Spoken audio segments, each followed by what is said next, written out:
What if I were to tell you that a man who had tortured and murdered over 200, possibly 300 boys is due to be released from prison this year? I will say that this story has a lot of triggering content, including sexual abuse, child abuse, murder, neglect, brutal physical violence, mental health problems. It's a very vicious case and I actually found it quite difficult to read, so if this doesn't sound like something for you, please feel free to click out right now. My name's Emma, this is Tiki Bar True Crimes, and I'm going to tell you the story about Louis Garavito. Louis Garavito grew up in a very violent household. His father was a drunk and his mother was incredibly cold. They kind of didn't really care that they had children. They had 7 of them and they just kind of neglected them. So Louis Garavito left school at the age of 11 and he started to run errands for his father. This included going to the drugstore. The drugstore owner started to seriously sexually abuse Louis Garavito, and I mean burn, really sort of kind of torture him. It actually left him impotent.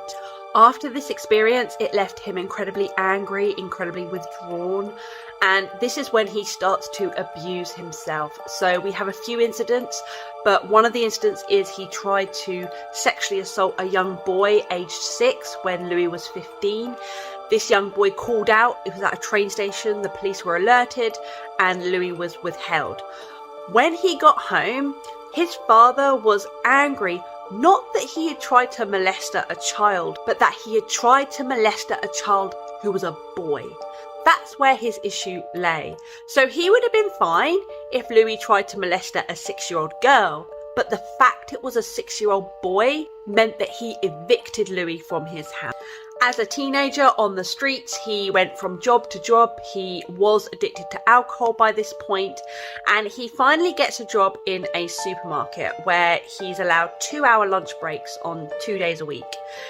During these lunch breaks, he then goes out and just tortures young children, and mainly children that are on the streets. So between the years 1980 and 1992, it is estimated that he molested up to 200 children, and mainly young boys. Now by this point he hasn't actually murdered anyone, not that that makes what he's doing any less, but he hasn't killed anyone. He's mainly molesting, he's sexually assaulting young boys. Then he has an experience with a Ouija board where he thinks that he is contacted by Satan. Supposedly in this experience, Satan inspires him to kill, and at the end of 1992, in the October, he goes out and he finds a 13-year-old boy, Juan Carlos, and tempts him away, takes him to a remote location and viciously tortures and murders him. 6 days after that, he kills another 12-year-old boy. He then subsequently goes on a murder spree and he manages to lure 8 children away from a school aged between 9 and 11 and just kills them all. He mainly targets children from either humble backgrounds or orphan children on the streets. He lures them away with the promise of work. He often uses disguises, so priests or teachers, people that you would naturally trust. From each of his kills, he often collects trophies, receipts, little trinkets and things, even amputated toes. Now, he didn't just kill his victims, he brutally tortured these children, and I'm not going to go into the details, you can look them up. I struggled to read through this. It was so bad that the government thought they were either dealing with a satanic cult or a serious human trafficking issue. He was finally caught when he tried to rape a 12-year-old girl. A local teenager heard and they ran for their lives.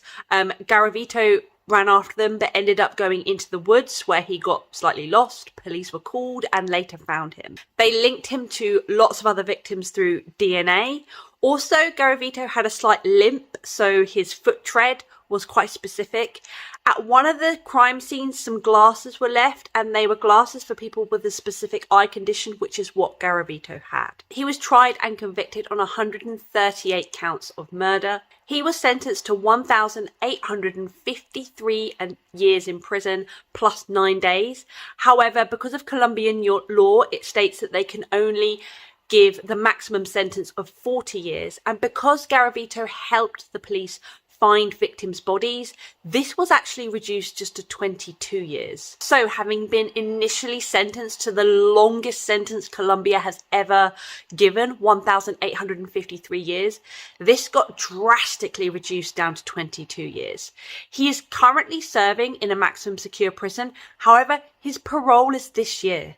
He is due to be released this year, a man that has brutally tortured and murdered hundreds of children. It's possibly the worst case that I've ever heard and ever read about.